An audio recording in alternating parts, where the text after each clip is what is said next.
What does FNAF Rewritten hide from you out of bounds and behind the scenes? Today we're going all the way back to the original Freddy Fazbear's Pizzeria and facing off with the main cast for 5 nights of stress and terror. This, however, is a complete rebuild of FNAF 1, a game we all know and love. From the animatronics, all the way down to the pizzeria itself, the entire game has been remade from the ground up. With that in mind, there's a lot of stuff that's hidden off camera that you probably didn't know about. Like, did you know there's a tiny golden Freddy in the office with you at all times? Also, the jump scares are just kind of nuts. So I hope you enjoyed today's look behind the scenes of FNAF Rewritten. Now, as always, I'll do a super quick recap so we're all refreshed on what we'll be covering. As you'd rightly assume, we start the game in the office with a phone call explaining a bit about our new 9 to 5. Well, 12 to 6, if we're being technical. The animatronics get a bit quirky at night, so you'll have to keep track of them through the cameras to avoid getting stuffed into a suit yourself. Lasting until 6 AM means safety, so managing your power is key to surviving this onslaught of robotic critters. Each night gets more difficult with the animatronics growing more and more aggressive, so you'll definitely be earning that paycheck this time around. We'll leave the recap there and jump back in time, starting with the title screen. So before we start the night, we'll see a title screen that displays one of the game's animatronics in some spooky lighting. I moved the camera away to find that this wasn't the restaurant the game later takes place in, but more of an empty warehouse. Despite being a huge map, we can find Chica in this little corner next to the counter. She has a single light shining on her, which looks a bit odd from this angle, and overall the scene becomes a lot less sinister when viewed like this. While exploring the area, I somehow managed to load in a much larger map on top of it, and it contained the game's credits. I obviously didn't do this on purpose, but hey, it was a great speedrun if I beat the game before leaving the title screen. We also have some company out here with this big guy just sitting on the concrete next to the building, though I can't say he's great at conversation. Inside this map, I was able to locate an object called newspaper and manually load it myself. This is the newspaper that briefly shows when you start a new game, with the Help Wanted ad circled in red. Additionally, this asset contained this little fan blade thing. With the light cast from behind it, it's used to cast a shadow on the newspaper during this brief sequence, which is a really creative way of forming this illusion. It'd be hard to catch, but this newspaper contained a small Easter egg too. The text surrounding the ad is a message from the game's creator expressing their enjoyment in building environments and models for video games. I'll leave it on screen for a bit so you can pause and read it yourself, though most of it is just repeating the same phrase. This is usually upside down or backwards, so it would be hard to catch this during a regular playthrough. There's more than just the Chica screen, of course, and this is what Bonnie looks like from another angle. The room here is an open void space with floating furniture, and I'm not sure if that's better or worse than a haunted pizzeria. Foxy's screen is similar to Chica's, with a simple stage and spooky lighting, but Freddy's is far more simple than the rest. It's just Freddy standing in front of 2 endos, twitching occasionally and staring at the camera like a weirdo. Freddy's title screen is definitely the creepiest, despite being the most basic. The last title screen I want to show off is this one, not because of the terrifying suits, but because of the arcade machines floating out of bounds. I can't say what brought them here, but I'm not going to start questioning things now. Let's start a new game and get exploring the pizzeria though. As soon as the game loaded in, I began checking out our little office. It's really cool seeing this iconic space recreated in a 3D environment, especially when we can see more of the details up close by moving the camera this way. It's cool too, because the developers didn't recreate it one-to-one, but instead reimagined it with their own vision in mind. This office contains a ton of secrets, but we'll come back for those in a little bit. When I left the office and entered the hallway, I discovered that the floor plan was severely lacking in the logic department. These seemingly interconnected halls are broken apart from the rest of the level, and the entire restaurant is sectioned off into these separate pieces. You'd never know this since you remain stationary in the office, only viewing the rest of the map through predetermined camera angles. Viewing the level from this angle revealed the most useless countertop of all time too. The cash registers aren't going to do much good if you've got a no-clip into the wall to use them. Honestly, how can this place be profitable like this?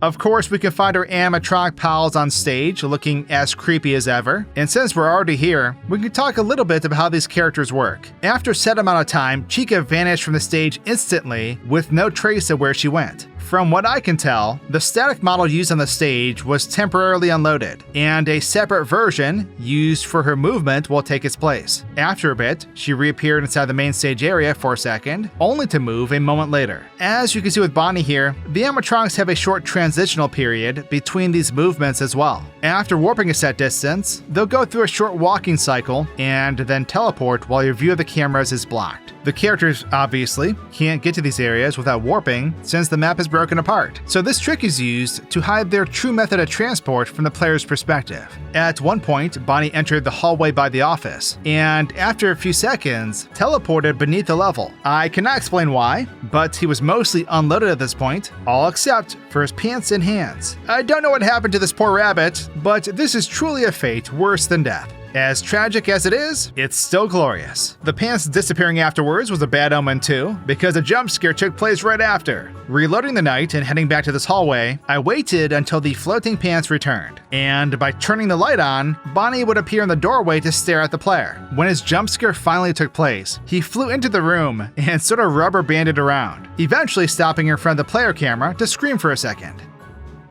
Now, if we head back to the office, there's a ton of stuff hidden both in and around this space that you can't typically see. First off, the player has a logbook used to keep track of the night's events, but there's something peculiar about it. From another angle, this book is huge. It practically takes up half the office itself. This isn't the only copy of this item either, and we can find another version present out of bounds right by the office. There's something a bit more strange in this very room as well. Behind the monitors on the player's desk, we'll find an animatronic, and I'm positive it's not what you'd expect. There's a super tiny copy of Golden Freddy floating right next to this wall, and tiny might be understating it. He's incredibly tiny even when I'm zoomed all the way in. I haven't quite figured out what this specific model is used for, which almost makes this even more funny. Keep being mysterious, my glorious golden friend. If you look directly behind this wall, there is what I believe to be a copy of Golden Freddy's disconnected arm floating in this empty space. It's just sticking straight out towards the player, and it seems to be holding a flat purple square of some kind, though I can't really identify what it is since it has nothing on it. It's terrifying to know Golden Freddy is lurking, but hey, at the very least, now we know he's unarmed. The stuff I've been showing here is already loaded in when the game starts, but there's a treasure trove of hidden assets we can manually bring back. Starting off is this poster detailing the vanishing of Susie Williams. While this object needed to be manually loaded in, there are actually a bunch of similar posters stored outside the map's walls. I found at least 3 of them, but I can't be certain I didn't miss any because they're only visible from the front and a bit hard to spot. On the right side of the wall, we can find a missing poster for Cassidy Johnson. Once again, this poster isn't alone, since there's a ton of these posters strewn throughout the restaurant that we can look at up close. This is the only one I found inside the office though, and I don't remember seeing this one anywhere else within the level, which gives me the impression it can only appear here. Additionally, there's a set of objects in a folder named Test 1, and these are a bunch of spiderwebs on a black backdrop. They're different shapes and designs, and I'm not sure if they're left over from an acid pack or something, but I assume they're part of the Halloween objects we'll be seeing more of a bit later on. Directly in front of the desk, there is a hidden model named Rewritten Golden Freddy. This is an untextured version of Golden Freddy, similar to the microscopic friend currently hanging out behind the monitors. He's a bit less intimidating like this, but don't get too comfortable. The textured version is also in the game's files, just waiting to be brought back. Right after this, I found an asset called, Spiggy? It took me a moment to find it, finally locating it way out of bounds next to this carousel. It's an unfinished model for Spring Bonnie, holding his finger over his mouth in a hush pose. It's super creepy to be honest, and it's especially weird, seeing how far away from the rest of the level it is. It's not what I expected when I read the name Spiggy, and I'm not sure how to feel about this. In the same spot as Golden Freddy, there's a character we can manually bring back called Brother. Some of you may recognize this character from FNAF in real time, and we can see this character in all its glory here. They've obviously seen better days, being cobbled together with various different parts and a paper plate for a face. I believe this character exists in the game as part of a collaboration with FNAF in real time, appearing in one of the game's Chaos Nights later on. Speaking of character models, there's a version of both Freddy and Chica where they stand over the player's location. These models didn't have any animation tied to them, but I assume they're used for these characters' jump scare animations. When bringing them back like this, they just kind of stand over you awkwardly though. While investigating the game's files, I located a folder called Hints. This contained a ton of these colored arrows and speech bubbles that populated the various rooms of the level. I couldn't do anything with the speech bubbles, but the arrows are pretty interesting. These essentially give you the path each animatronic will follow to eventually reach the player. Because this is night 1, only Bonnie and Chica have these arrows, giving you a direct guide on the path they take to your office. You can see them in the cameras as well, which is pretty neat. Foxy seems a bit lonely over in Pirate's Cove, so I went ahead and flew over there to check out his sweet pad. When he becomes active, he stands behind the curtain, waiting for his chance to get sneaky. It's cool because he has fully fleshed out animations when moving between each stage of his attack too. Once he leaves the cove, he'll vanish, reappearing around the corner and sprinting to the office. If the door remains open, he snaps into his jump scare, clipping through the floor like a menace. Speaking of jump scares, this is what Freddy's jump scare looks like in slow motion as well. We're going to check out Night 5 in just a second, but before getting to that, I discovered a menu called Dottie Dev Console. Apparently this dev console can be accessed by pressing P, and it's an interface that I believe was used by the devs while this game was still in production. Using this console, we can change the rate in which time passes to either shorten or lengthen the night we're playing. Not only that, but this is apparently how we enable the dev hints I mentioned a moment ago too. I realized when opening the kitchen camera that it's not actually broken either, but instead it's facing into the void. You can see the hint bubbles way in the distance, so clearly it's working as intended.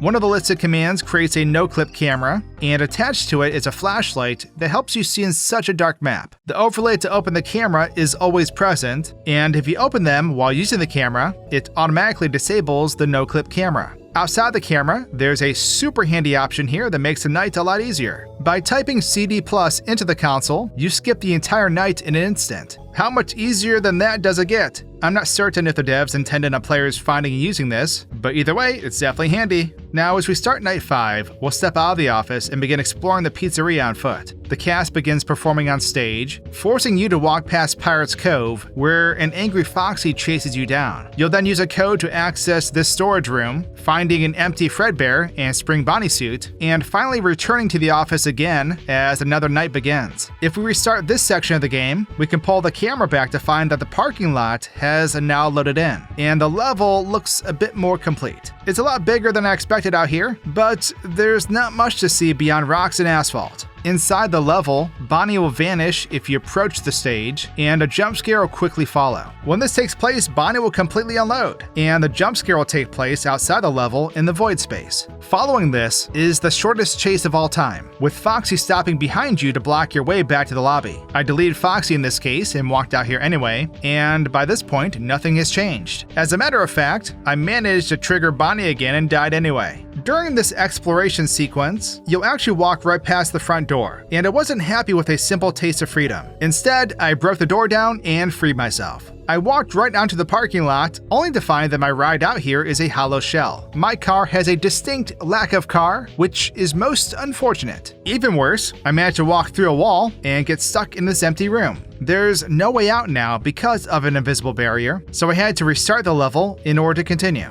There's not much else to see in the regular Night's gameplay, and when exploring the game's files a bit more, I located a few maps labeled Vent Map 1, 2, and 3. These appear to be pre-built environments that the developers use to make the level building process a bit easier. I'm getting some hardcore Green Hill Zone vibes from the first one, and the second one is just creepy. It's a dark room with blue walls, and these windows seemingly leading into the vast expanse of space. We get a break from the creepiness when we load the third one, since it's just a small island surrounded by the sea. We can freely walk around and explore them, since there are active player controls, though there's nothing more to these maps to explore, other than these spooky floating palm trees, of course. After you've completed the game's primary nights, you'll unlock the extras area, where a ton of cool stuff can be found. An arcade machine can be interacted with here, starting you on the first of 3 in real-time nights. The first 2 nights are pretty aggressive, now with the inclusion of the brother animatronic I showed off earlier. If you look at him with the cameras for too long,